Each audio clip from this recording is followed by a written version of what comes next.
Hello everyone, this is Shashank Singh and welcome back to my YouTube channel IAS point best way of learning. दोस्तों, आशा करता हूं कि आप सभी लोग स्वस्थ होंगे और अपने अध्ययन कार्य को IAS पॉइंट की टीम के साथ आगे बढ़ा रहे होंगे। तो दोस्तों, जैसे कि आप सभी को पता ही है कि इस समय हम लोग NCERT economics class 11 chapter number 6 के बारे में पढ़ रहे हैं, कृषि विपणन व्यवस्था। आज का जो हमारा टॉपिक है वो है कृषि विपणन व्यवस्था। कभी आपने सोचा है कि विपणन क्या है?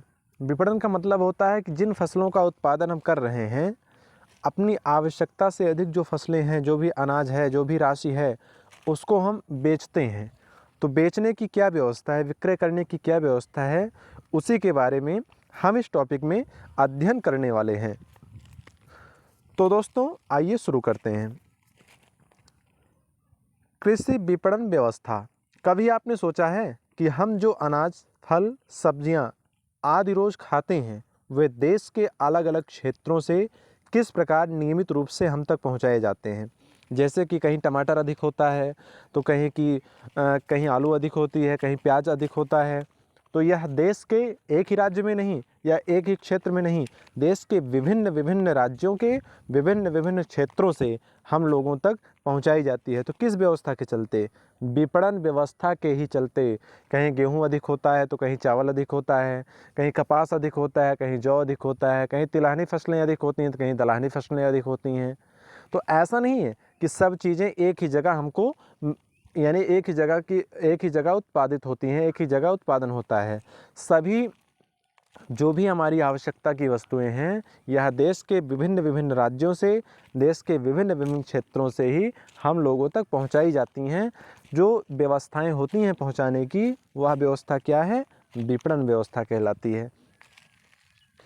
इन्हें हम तक पहुंचाने का माध्यम बाजार व्यवस्था है।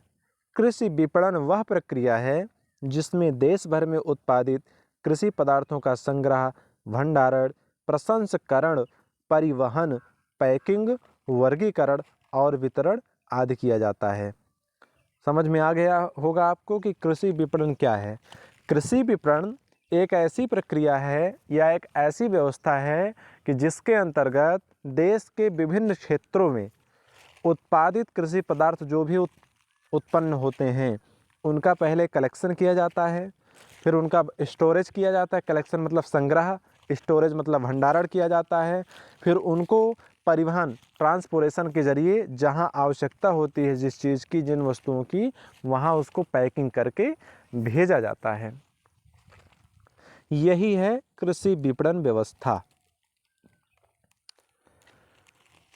स्वतंत्रता पूर्व व्यापारियों को अपना उत्पादन बेचते समय किसानों को तौल में हेराफेरी तथा खातों में गड़बड़ी का सामना करना पड़ता था। हमारा देश जब आज़ाद हुआ, आज़ाद होने के पहले जो हमारे यहाँ के फार्मर्स थे, उनको बहुत सारी ऐसे क्रिटिकल सिचुएशन थी जिनको फेस करना पड़ता था। जैसे कि हमारे जो अनाज हैं उनके तौल में हेराफेरी कर देना या हिसाब में हेराफेरी कर देना।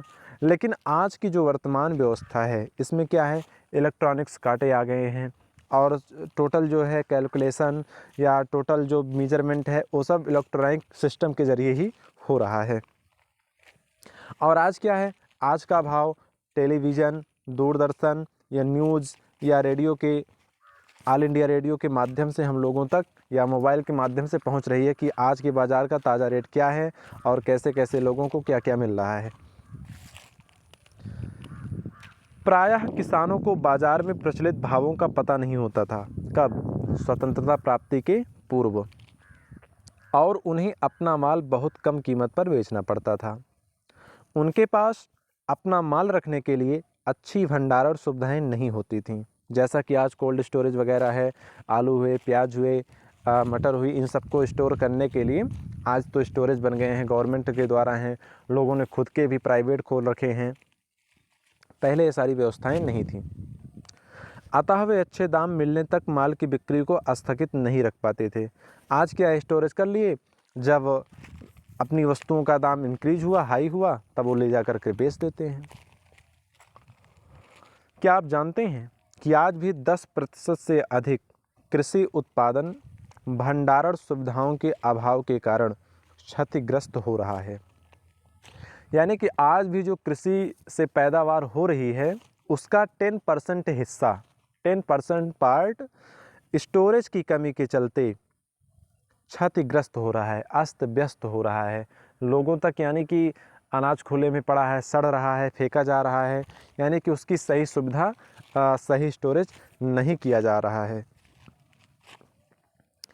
आइए अब हम कृषि विपणन के विभिन्न पहलुओं को सुधारने के लिए किए गए 4 प्रमुख उपायों को विस्तार पूर्वक समझने का प्रयास करें।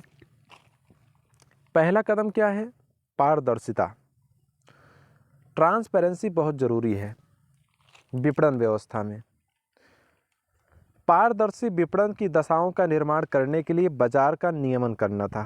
इस नीति से बहुत दूर तक कृषक और उपभोक्ता दोनों ही वर्ग लाभान्वित हुए हैं।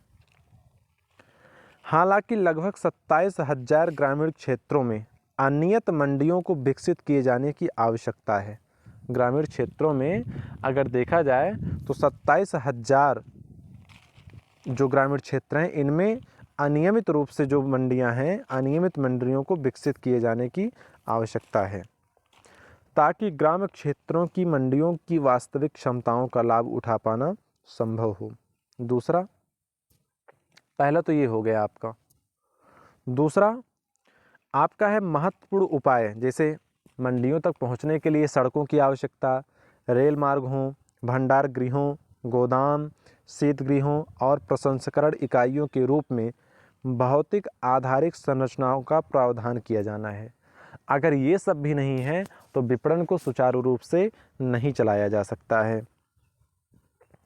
और आपका जो तीसरा उपाय है, तीसरे उपाय में सरकारी विपणन द्वारा किसानों को अपने उत्पादों का उचित मूल्य सुलभ कराना है। यानी कि सरकार जो MSP यानी कि मिनिमम सपोर्ट प्राइस जो होता है, जिसको हम न्यूनतम समर्थन मूल्य कहते हैं, जो सरकार के द्वारा यह मूल्य हो, एक उचित हो। ऐसा ना लगे कि हमारी फसल का हमको कम दाम दिया जा रहा है या हमारी फसल में जितना पैसा हम लोगों ने इन्वेस्ट किया है उसका कम पैसा मिल रहा है। गुजरात तथा देश के अन्य कई भागों में दुग्ध उत्पादक सहकारी समितियों ने ग्रामीण अंचलों के सामाजिक तथा आर्थिक परिदृश्य का कायाकल्प कर दिया है, किंतु अभी भी कुछ स्थानों पर सहकारिता आंदोलन में कुछ कमियां दिखाई देती हैं।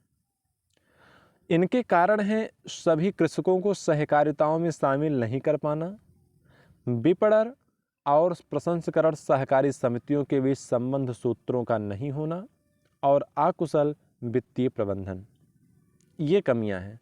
और चौथा उपाय जो है वह है नीतिगत साधन। जैसे पहला है कृषि उत्पादों के लिए न्यूनतम समर्थन कीमत सुनिश्चित करना, वही MSP सरकार के द्वारा निर्धारित करना।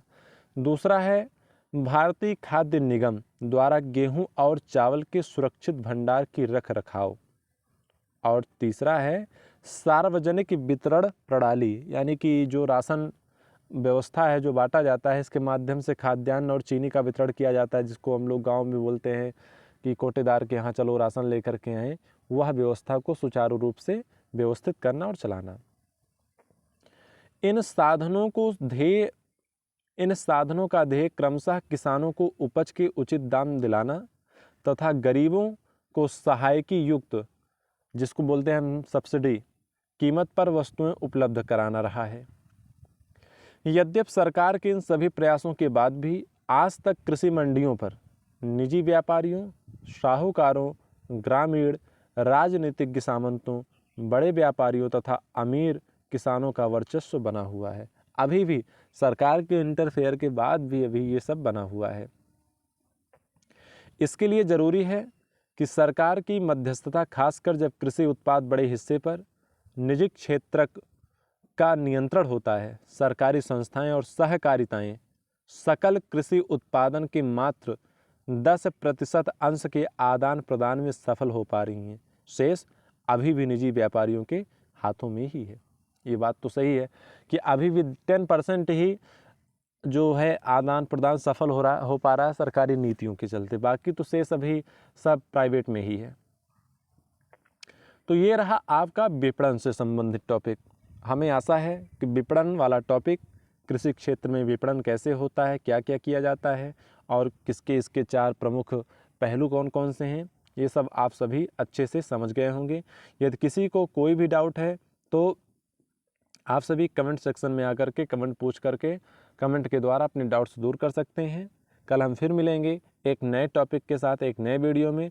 तब तक के लिए आप सभी हमारे साथ जुड़े रहिए IAS पॉइंट के साथ। हाँ दोस्तों, देखना मत भूलिएगा, आज IAS पॉइंट के YouTube चैनल पर एक IT एवं IFS ऑफिसर आ रहे हैं लाइव, जिनका नाम है शैलेश हितेशी सर। 1 बजे दोपहर आज वो लाइव आएंगे, जो आपको प्रारंभिक परीक्षा से लेकर के इंटरव्यू तक के सफ़र की पूरी जानकारी देंगे। तो दोस्तों, लाइव सेशन का पार्ट बनने के लिए ना भूलें। यदि आपने अभी तक हमारे IAS पॉइंट के YouTube चैनल को सब्सक्राइब नहीं किया है तो सब्सक्राइब करें और बेल आइकन को प्रेस करना ना भूलें, ताकि हमारे द्वारा अपलोड होने वाली वीडियो की सर्वप्रथम नोटिफिकेशन आप तक पहुंच सकें। Thank you so much.